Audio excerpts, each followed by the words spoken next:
Okay, time for the final chapter of Percy Jackson, the Lightning Thief.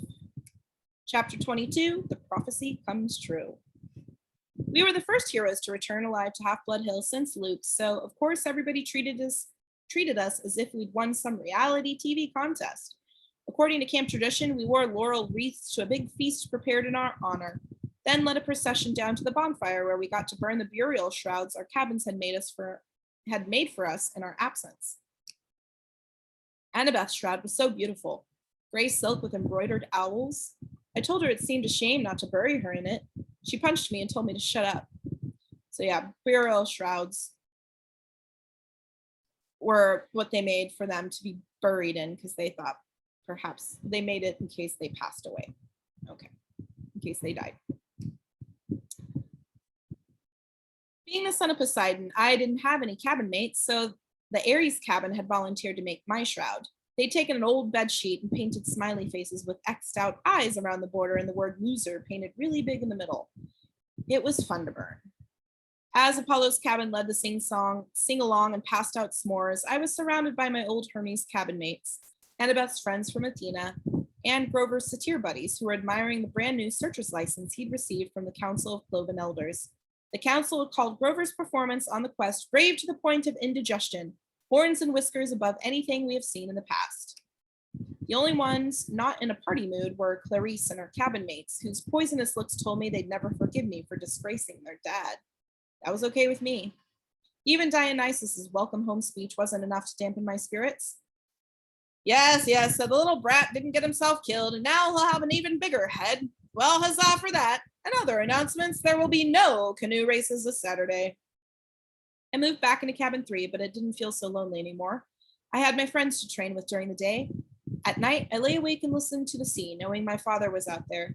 Maybe he wasn't quite sure about me yet. Maybe he hadn't even wanted me born, but he was watching. And so far, he was proud of what I'd done. As for my mother, she had a chance at a new life. Her letter arrived a week after I got back to camp. She told me Gabe had left mysteriously, disappeared off the face of the planet, in fact. She reported him missing to the police, but she had a funny feeling they would never find him.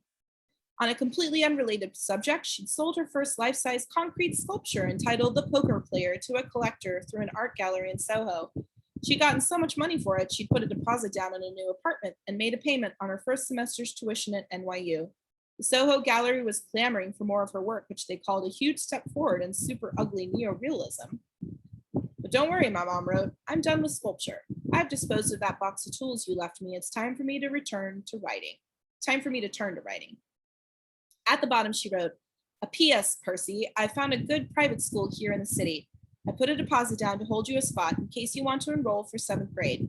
You could live at home, but if you want to go year-round at Half-Blood Hill, I'll understand. I folded the note carefully and set it on my bedside table. Every night before I went to sleep, I read it again and tried to decide how to answer her. On the 4th of July, the whole camp gathered at the beach for a fireworks display by Cabin 9. Being Hephaestus's kids, they weren't going to settle for a few lame red, white, and blue explosions. They'd anchored a barge offshore and loaded it with rockets the size of Patriot missiles. According to Annabeth, who'd seen the show before, the blast would be sequenced so tightly they'd look like frames of animation across the sky. The finale was supposed to be a couple of 100-foot-tall Spartan warriors who would crackle to life above the ocean, fight a battle, then explode into a million colors. As Annabeth and I were spreading a picnic blanket, Grover showed up to tell us goodbye. He was dressed in his usual jeans and t-shirt and sneakers, but in the last few weeks, he'd started to look older, almost high school age. His goatee had gotten thicker. He'd put on weight. His horns had grown at least an inch, so he now had to wear his Rasta cap all the time to pass as human. I'm off, he said. I just came to say, well, you know. I tried to feel happy for him. After all, it wasn't every day a satyr got permission to go look for the great god Pan.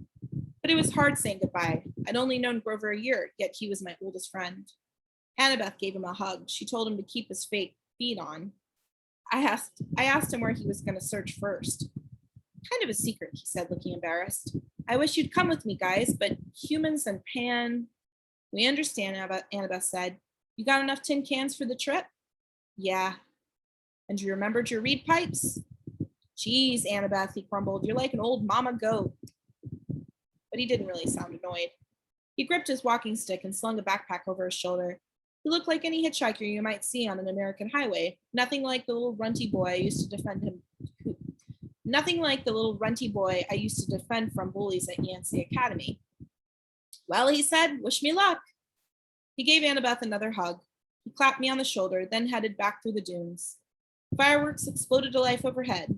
Hercules killing the Nemean lion, Artemis chasing the boar, George Washington, who, by the way, was a son of Athena, crossing the Delaware.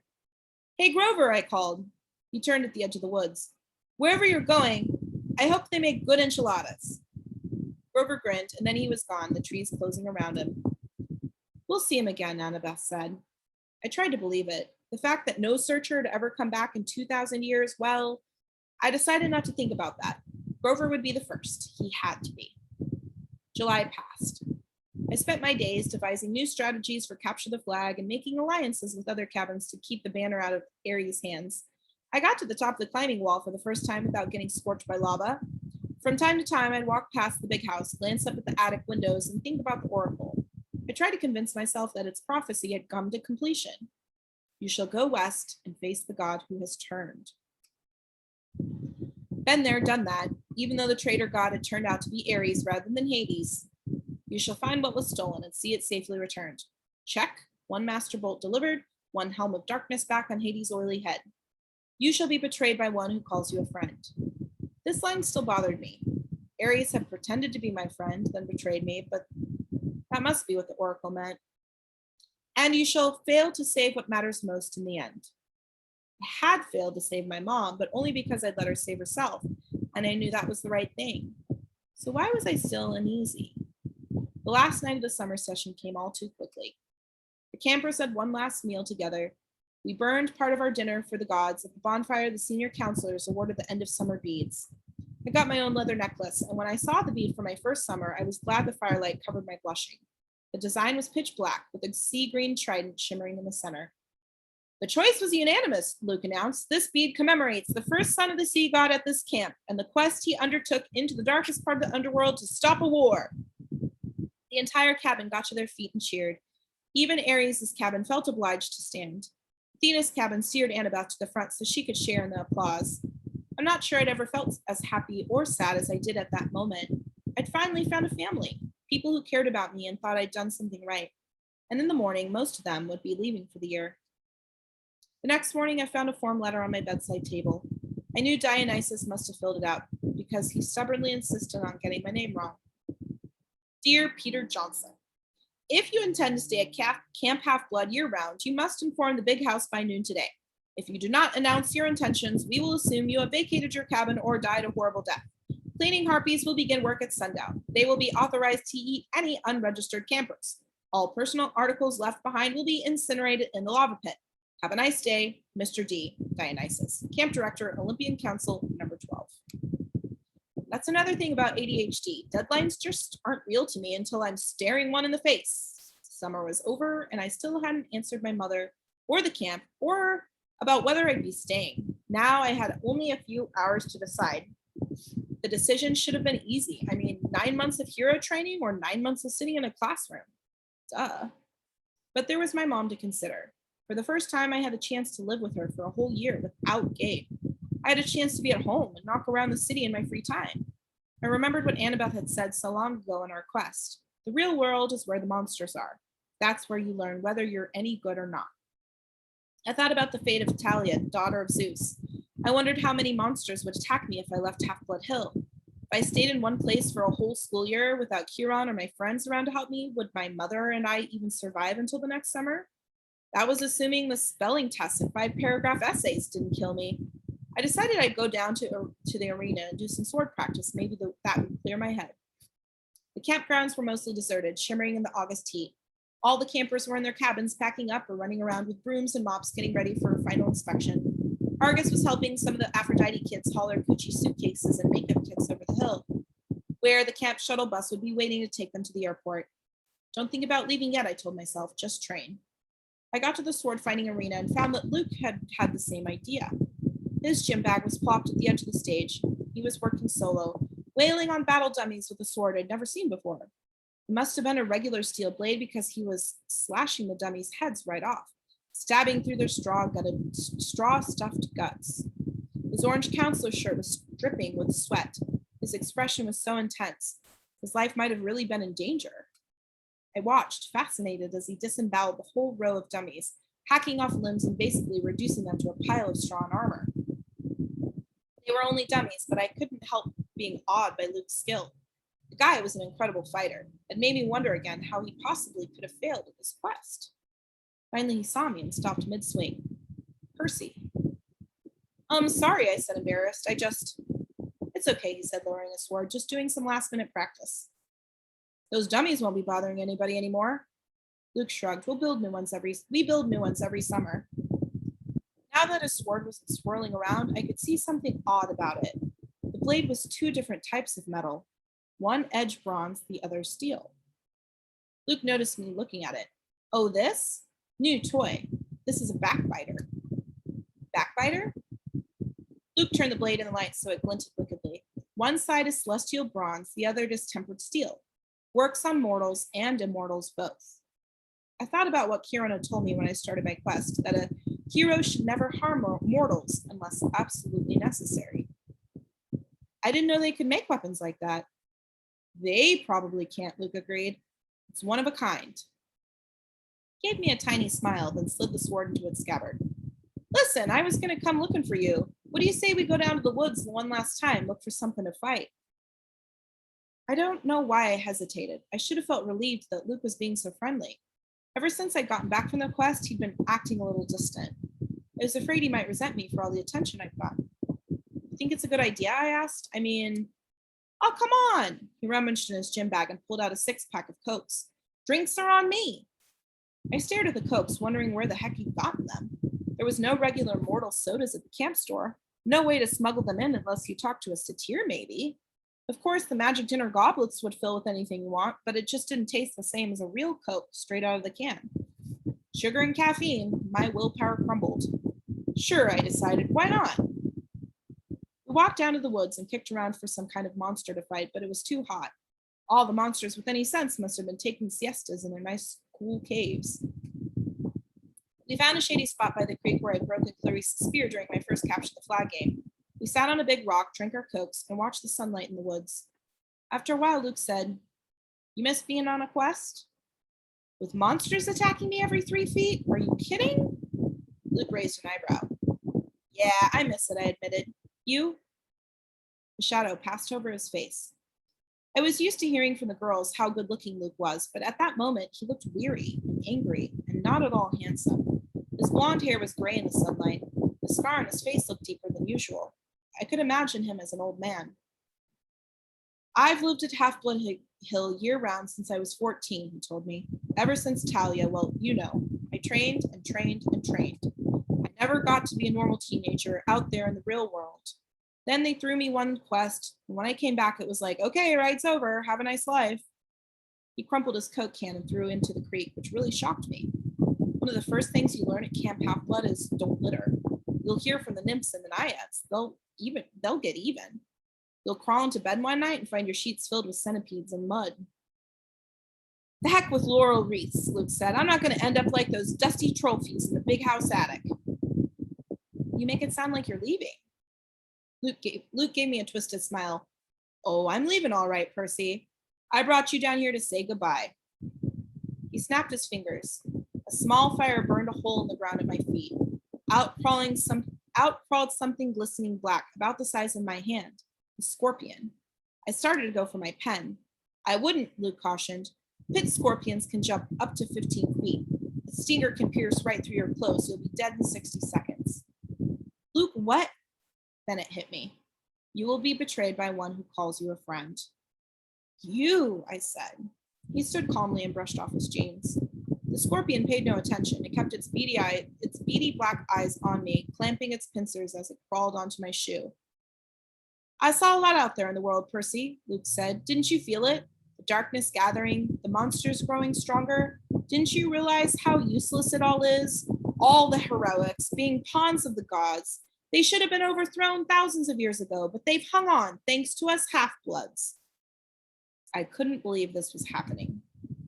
Luke, you're talking about our parents, I said. He laughed. That's supposed to make me love them? Their precious Western civilization is a disease, Percy. It's killing the world.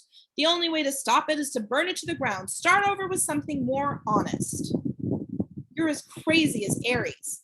His eyes flared. Ares is a fool. He never realized the true master he was serving. If I had time, Percy, I could explain, but I'm afraid you won't live that long. The scorpion crawled onto my pant leg. There had to be a way out of this. I needed time to think. Kronos, I said. That's who you serve. The air got colder. You should be careful with names, Luke warned. Kronos got you to steal the Master Bolt and the helm. He spoke to you in your dreams. Luke's eyes twitched. He spoke to you too, Percy. You should have listened. He's brainwashing you, Luke. You're wrong. He showed me that my talents are being wasted. You know what my quest was 2 years ago, Percy? My father Hermes wanted me to steal a golden apple from the garden of the Hesperides and return to Olympus. After all the training I had done, that was the quest he could think up. That's not an easy quest, I said. Hercules did it. Exactly, Luke said. Where's the glory in repeating what others have done? All the gods know how to do is replay their past. My heart wasn't in it. The dragon in the garden gave me this. He pointed angrily at his scar. And when I came back, all I got was pity. I wanted to pull Olympus down stone by stone right then, but I bided my time. I began to dream of Kronos. He convinced me to steal something worthwhile, something no hero had ever had the courage to take. When we went on the winter solstice field trip, while the other campers were asleep, I snuck into the throne room and took Zeus's master bolt right from his chair. Hades' helm of darkness, too. You wouldn't believe how easy it was. The Olympians are so arrogant. They never dreamed someone would dare steal from them. Their security is horrible. I was halfway across New Jersey before I heard the storms rumbling, and I knew they'd discovered my theft. The scorpion was sitting on my knee now, staring at me with its glittering eyes. I tried to keep my voice level. So why didn't you bring the items to Kronos? Luke's smile wavered. I got overconfident. Zeus sent out his sons and daughters to find the stolen bolt, Artemis, Apollo, my father, Hermes, but it was Ares who caught me. I could have beaten him, but I wasn't careful enough. He disarmed me, took the items of power, threatened to return them to Olympus, and burned me alive. Then Kronos' voice came to me and told me what to say. I put the idea in Ares' head about a great war between the gods. I said all he had to do was hide the items away for a while and watch the others fight. Ares got a wicked gleam in his eyes. I knew he was hooked. He let me go, and I returned to Olympus before anyone noticed my absence. Luke drew his new sword. He ran his thumb down the flat on the blade as if he was hypnotized by its beauty. Afterward, the Lord of the Titans, he punished me with nightmares. I swore not to fail again. Back at Camp Half-Blood in my dreams, I was told that a second hero would arrive, one who could be tricked into taking the bolt and the helm the rest of the way, from Ares down to Tartarus. You summoned the Hellhound that night in the forest. We had to make Huron think the camp wasn't safe for you, so he would start you on your quest. We had to confirm his fears that Hades was after you, and it worked. The flying shoes were cursed, I said. They were supposed to drag me in the backpack into Tartarus.